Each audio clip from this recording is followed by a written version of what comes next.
Hello, BookTube.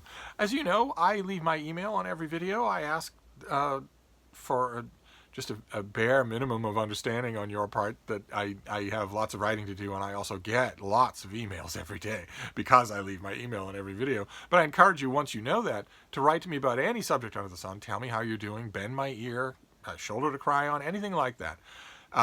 And one of the things that I have heard, of course, because I get all these emails every day, I can't help but sort of run them together in a pattern. Look for common patterns, especially since I ask people to tell me about their pandemic experiences. How are you doing? What are you noticing that maybe surprises you? What changes are hitting you harder than you expected they would? I've heard a lot of stories about perishable food. Heard a lot of stories about worried about elderly loved ones. And I've heard a lot of stories about bookstores, of course. We're all bookworms, so we all miss going to the bookstore. I mean, there are online alternatives, and they offer all of the riches of Araby. They're incredible. It's incredible that we can still do that, and it's incredible that they're still there, and it's incredible that you can get these things. It's like many people have said, Mark Richardson remarked about this last week, that it's incredibly lucky for all of us, as odd as it seems, that this pandemic is happening during an age of the internet and social media. The internet and social media are certainly making it possible for incorrect information to be circulated more easily than it ever has been. But it's also, I mean, the positives outweigh the negatives enormously. We're able to meet with each other virtually. We're able to Skype and FaceTime with each other. Imagine if you couldn't do that. Imagine if none of that was there. And one of the elements, of course, everybody's missing bookstores, but one of the elements that I've heard in all of those emails that has really struck me is how badly people are missing their libraries. And I feel something of the same thing. I didn't when I first started this channel. A few years ago, I was not using the libraries in Boston at all. Not at all. I had once used them as a respite from maybe rotten living situations, or a respite because they gave me a perfect place to concentrate, and I love them. I've known them forever and ever. There are a couple of libraries that I belong to here that I've known forever and ever. And also, when I was starting this channel, right before then, they were also a respite from, I had two very old dogs who slept all day long. Deep sleep all day long. Those of you who have a dog who's older than the age of 10 will know what I mean. They're not pacing the place anymore, and they're not actively missing you. They'll be very happy to see you when you get back, but they are sound asleep while you're gone. And they're going to be sound asleep whether you're home or not. And that starts to give you just a tiny amount of freedom, of leeway to go out and about and do things. And that put me in love with the libraries again. And of course, I wrote a couple of books at the 5th floor of the Athenaeum and at Bates Hall at Boston Public Library. But then, around the time I started this channel, the two old dogs that I had became ailing. They weren't just old anymore, they were also ailing. And that changes everything. Then you're not going to go away. Then you're going to limit that to absolute necessities. And that forms a habit. Habits are not hard to form, and they are not hard to break if they're not biochemical. It got to the point where when around 2016, around the start of this channel, I wasn't using libraries at all for anything. And then I started participating actively in BookTube and watching 100 BookTube videos a week, 200 BookTube videos a week, and seeing the deep, abiding love you all have for your libraries. Just amazing. I already knew that love existed. I have friends who can't live without their libraries. They're learning to now. But seeing all of that in those videos drove me back to libraries, and it was great. That was absolutely great. I didn't go there to work, because by the time this all happened, I had dogs who weren't just old and weren't just ailing, but were dying. And when your dog is dying, you can't leave them. You have to stay. You have to be there all the time, because they know it and they're panicky. And your duty extends all the way to the end. The worst part of the duty is the end, because there's no payback anymore. Duty with a loved one is easy when they're paying you back, when you're having fun, when all the personal stuff is there in both directions. At the end, duty is only one direction, and that's hard. But you do it. And I did, and that wrote out the idea of libraries at all, just at all. And then I had a puppy, and puppies have their own needs, huge amounts of needs, and also when they're very young, they are very energetic and they want you to be around. And so I didn't go to libraries. When I revived libraries and re-invited them into my life, I didn't go to them to work. I didn't go to them to sit down. I had one seat in Bates Hall where I would go. That was my seat. I went there all the time and just called up a bunch of research books and worked for 6, 7, 8 hours at that table. It was wonderful. Wonderful. Those are great memories, and that's fine. I'm happy to have the memories, but I can't do that anymore. At least not now.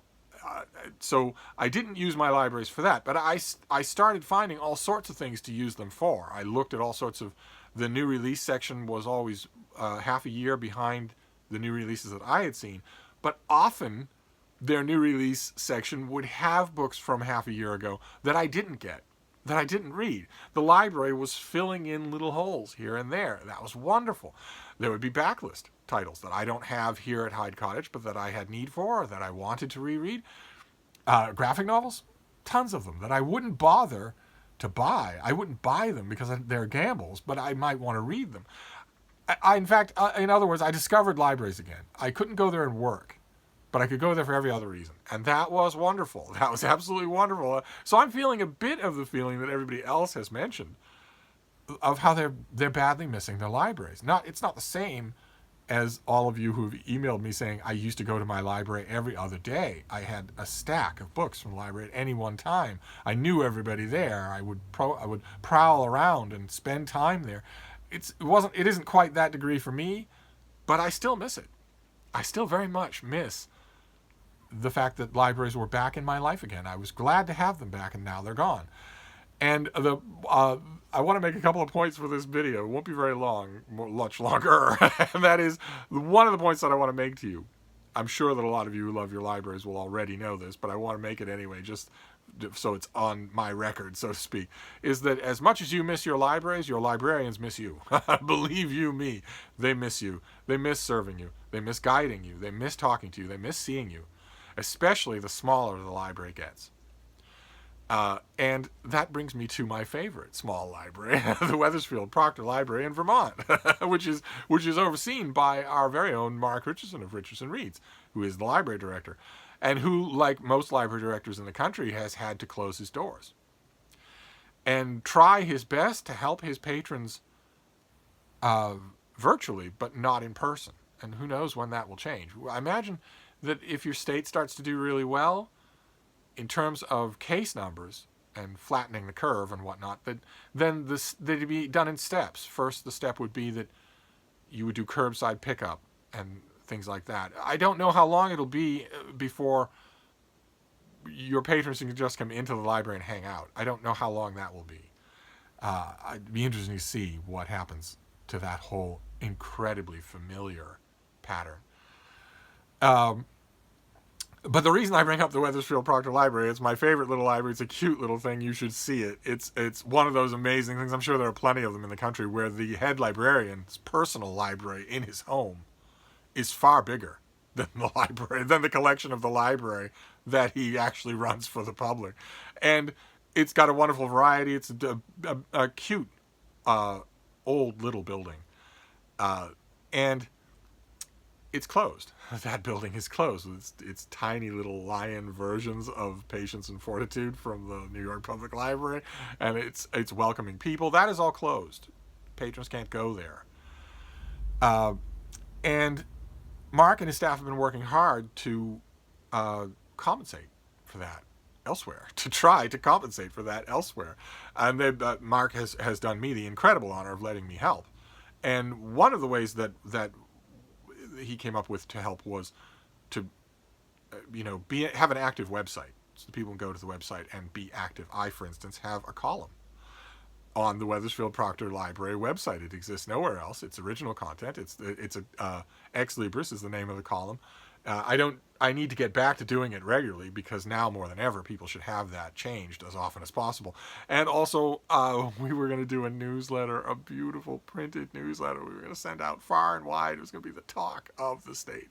And everything shut down before we could do it. But there's an electronic version of that newsletter that is on the website, that is on the Weathersfield Proctor Library website.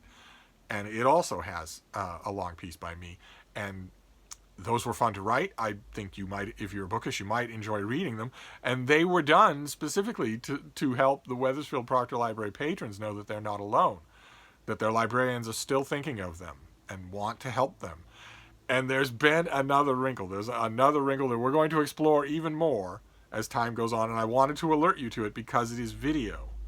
And a lot of you are interested in that. A lot of you will never set foot in the Weathersfield Proctor Library, unfortunately. So you might not be as caught up in their bulletins and whatnot. Although the parts of the newsletter that I wrote, I tried to make applicable just across the board. But video is a completely different thing. Video is accessible by anybody. And the Weathersfield Proctor Library has a website. And on the website, there is now a video of Mark and I in conversation about books and libraries and the pandemic. I think the video is about an hour long, 40 minutes long, 35, 40 minutes long. And that was done at a shot. Some of you have watched our marathon live streams that we used to do up in the old farmhouse in Vermont. If those of you who've seen those videos will know how easily Mark and I can fill an hour of conversation. It is absolutely wonderful. It is an easy thing for us to do. And we did, just to see what it would be like. And then Mark's technical team, i.e. his wife, edited it and smoothed it out and gave it great brackets and openings and closings and whatnot. And I'm going to leave a link to the Weathersfield Proctor Library YouTube channel where you can find that. Because Mark and I'm sure, are going to do it again. I'm sure we are. And I thought you might want to go and look at it and give it some love, because these are two faces that you're familiar with. I don't know exactly how many patrons of the Weathersfield Proctor Library know that the guy who writes the Ex Libris column for their newsletter also has a YouTube channel with thousands of videos on it. And I'm not sure how many patrons of the library know that Mark has a YouTube channel, that he has a BookTube channel where he talks about great old books. But one way or another, you all know. And there you'll see two familiar faces chatting about books. Just thought you might be interested, so I'll leave a link to that down below. And that is your library update, except for the usual follow-up that I make in all of my videos. Anyway, I am an incredibly nosy old coot. And that follow-up is, tell me your stories. Tell me about your library or libraries. Did you use more than one? Were you an active, loving library member? And if so, how are you doing with them being closed? I've heard from quite a few people that they're finding it, to their surprise, much harder that the library is closed than that the bookstore is closed. That surprises me. I don't know quite why, but I like it. I absolutely like it. Mark and I have talked many times over wine late at night in the old farmhouse about how libraries are more important than ever and how usership data shows that. But it's great to hear it. It's great to hear it on a personal level. So feel free to, in the comments field or in emails, I'll leave my email on this video, to tell me stories about your library. How are you missing it? Is it still open? Does it still do anything? Is there any talk of it opening? I think it's too early for there to be real talk of libraries reopening on a normal sense. I mean, picture what a library is like. People go there and sit for hours. I don't see how that's going to be possible anytime soon. I think the magic bullet here will be a treatment for COVID-19. Not screening, not social distancing, not isolating, not self-quarantining. I think the real silver bullet will be when there is a shot that you can just take, like with the flu. Because if you think about it, I won't drag this out any longer. If you think about it, if we didn't have any treatment for the flu, as you know, hundreds of generations of humans didn't. If we didn't have any treatment for the flu, if we couldn't handle it, in other words, if we couldn't trivialize it, we wouldn't meet in public. Anyway, before 2020, we wouldn't have been doing any of those things. If you ran the risk of getting the flu that can kill you, you wouldn't have done it.